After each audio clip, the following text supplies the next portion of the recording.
and I sat there and I blubbered like a little baby in the seat. Are you wearing pants? You got to be on the lookout because there's threats everywhere. Epic Piggy 9610. Sounds like a cake song. Epic Piggy. All right. What is your preferred seat number / location when you travel as a passenger? And do you have a preference or leave it random? Well, look, I'm just happy to get on the airplane these days. All right. And when I do travel standby, it's like this. It's awful to try to travel standby. Recently, I've resorted to buying a ticket like everybody else. Right. And I know you're all saying, welcome to the real world, Captain Steeeve. One of the perks I get as a retired captain is I get standby tickets, but there's got to be an empty seat. I just can't take the pressure anymore. If I had a preferred seat, it would be 2A. 2A up in first class. It's not the bulkhead seat, so you can put something down in front of you. And I sat in first class once in 1992, and I still remember that experience. It was very, very nice. And I would like to return to that experience someday, but yeah, it's been a while. All right. Rusty 9665. I have a question for you that is a little off topic, but one that has been eating at me for a while now. The question is, are you wearing pants when you do your videos, or are there just shorts or just boxers? All right, here we go. It's pants. It's actually pilot pants. All right. I'm missing a belt today. I came to work and I didn't have a belt. But other than that, yeah, I wear pants under here. I'm an old guy. I'm a boomer. I'm not in my pajamas. I'm not in shorts. I'm scared to death. For some reason, I'm going to have to get up and walk out, and you might see me in my shorts. It's all about getting dressed all the time, and I highly recommend it. All right. Wow. These are good questions. Michael Esquivel, do pilots have to pay for parking at the airport? That's a nice, tight question. And the answer is no, they don't. There's employee parking at most of the airports. And at my last base, Charlotte, there was crew parking and employee parking, two different things. Because there's the employees that work at the airport. That's a big parking lot. And then there were the flight crews. So all my career, I always had an employee pass. Sometimes the employee parking lot's quite a ways away. On occasion, if I was in a hurry or I just didn't want to take the 30-minute bus ride to get back and forth, I would pay for parking, but I'd have to be in a good mood to do that because, it's expensive to park at the airport. Right. Wonderful question. All right. At Big Dog Mario 0987, in your recent Ask the Captain, you talked about your final flight and the spray or washing of your aircraft when you landed. Can you tell us the history of this tradition and your general thoughts about it? I've seen other videos of it, but the history is not explained. Excellent question. There is a lot of history behind this. This is not just an airliner thing. This goes back to maritime shipping, and generally it was associated with maiden voyages. So if a ship would be going out on its maiden voyage, I think there's some footage of the Titanic with water cannons going. Not 100% sure of that, but there are many, many ships from back in the day where they would kind of spray the water cannons. This is different than the champagne bottle to christen the ship. That usually the ship wasn't completely done when they did that. They just launched the ship. This is when the ship actually takes its first maiden voyage. Now it's associated with any time that there's an important event in the life of that vessel or that ship, and the respect that goes with a captain's retirement. So on a captain's retirement, if they can work it out, the fire trucks will come out and they'll shoot the fire cannons over. And I'm here to tell you, I got the water cannon treatment, and I'm not much of a crier, and I sat there and I blubbered like a little baby in the seat. It's just a moment. It's hard to describe, but I'm really glad I got to do it. All right. So yeah, wonderful question. All right, let's do the video questions. We've got 2 this week. Here we go. Here's the first. Hi, Captain Steeeve. Simon from the UK here. If you were refueling at an airport where the price of jet fuel was considerably cheaper for miles around, would you put a little bit more in to take advantage of that low price? Or would the extra weight not be worth it? Okay, so that's a wonderful question, because don't we do that in our car? It's like when you go to a place that's like 3 cents a gallon less, you're like, oh, I'm filling up. I'm not putting just $10 in. I'm going to fill up this time, right? Because it's cheaper. There are occasions where we put extra fuel on an airplane. Now, remember, the more fuel you carry on an airplane, the more fuel you burn. So generally speaking, we want to get it right down to what you need and nothing extra. But sometimes you're going someplace where the cost of fuel is very expensive or very high. So you want to ferry the fuel in. It's called ferry fuel. You ferry the fuel in, so you've got extra. So you might have to get a little bit while you're there, but not nearly as much as you normally would have. I once mistakenly flew from Rota, Spain to Gibraltar in my P-3 Orion when I was in the Navy. And this is back in the day in the 80s when fuel was really pretty cheap. I think jet fuel was probably under $1 a gallon back then, but not in Gibraltar. And this was a new rookie mistake. I was a rookie plane commander. We had flown all the way to Gibraltar. We spent the better part of the day there, and I didn't take extra fuel with me. And I ran the credit card in Gibraltar, and I want to say fuel was almost $4 a gallon for jet fuel in Gibraltar, which again, when your budget is based on dollars, I burned up 4 times as much fuel as I should have based on the dollar amount for the fuel from the budget. When I got back, old Captain Steeeve lost a little bit of rump back here because the ops boss took me aside and chewed me up one side and down the other. I'll never make that mistake again. But yeah, sometimes you do. Sometimes you carry a little extra fuel because the price is right. All right, next video question. Hi, Captain Steeeve. My name is Mike. I have a question for you regarding fuel storage on airliners.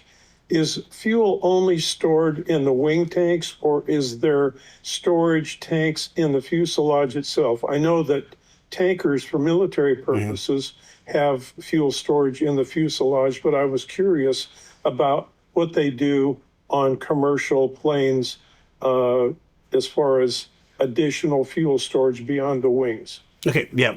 Thanks, Mike. That's a really insightful question. And the answer to that is yes, there's additional fuel storage other than just the wings. So the wings can carry fuel, but only so much. Most commercial jets will have a center section tank. That's usually the biggest tank on the airplane.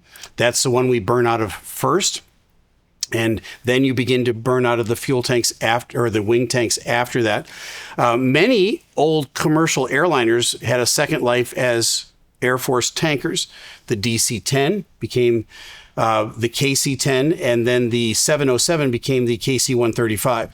All of those have additional fuel tanks in addition to the wing tanks on the aircraft. So to answer your question, Mike, the answer is yes, absolutely they do. Wonderful questions.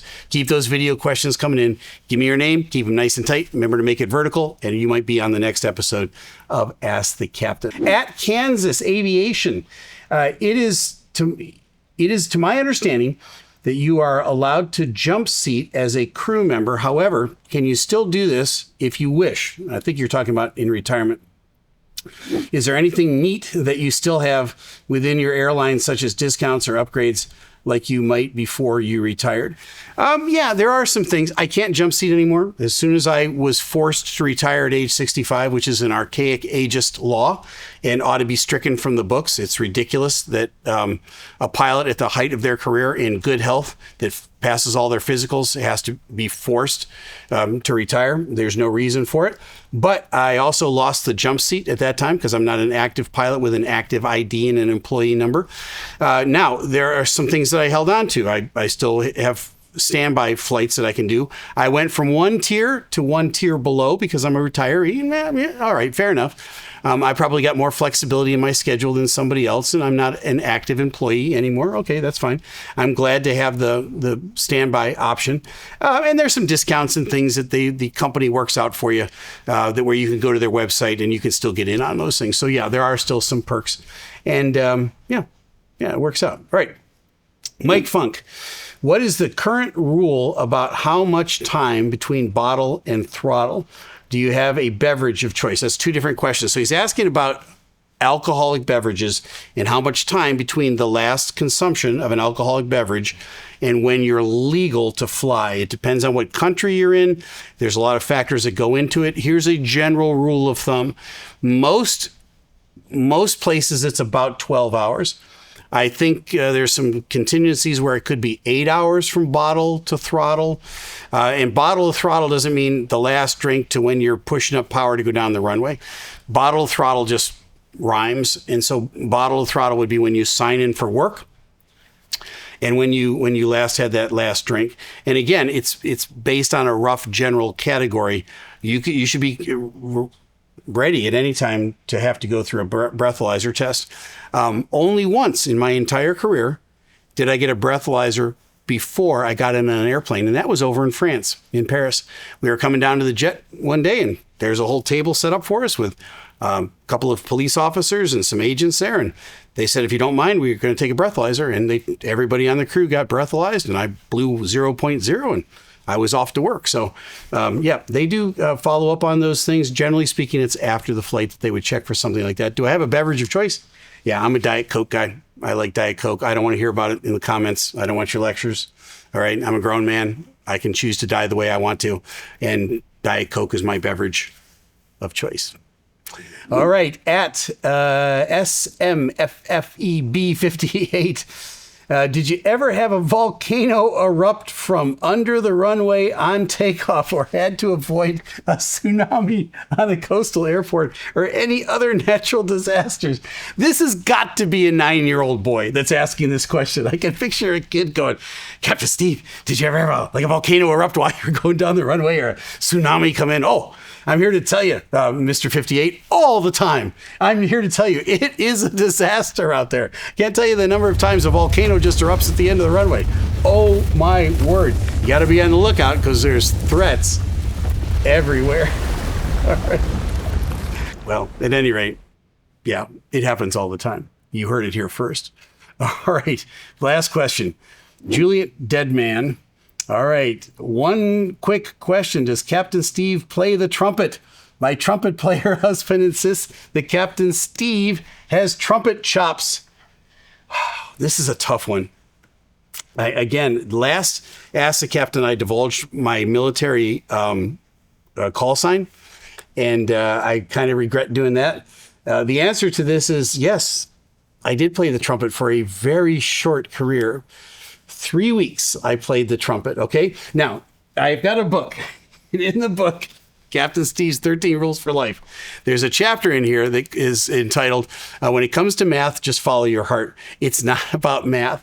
It's about knowing your limitations and the things that you should do or shouldn't do in life. It's actually a pretty serious chapter, and I'm here to tell you that after 3 weeks, I had determined one of my limitations, and that's this. I was not going to be a trumpet player. That putting the trumpet up to your mouth and doing that stuff, that just wasn't for me.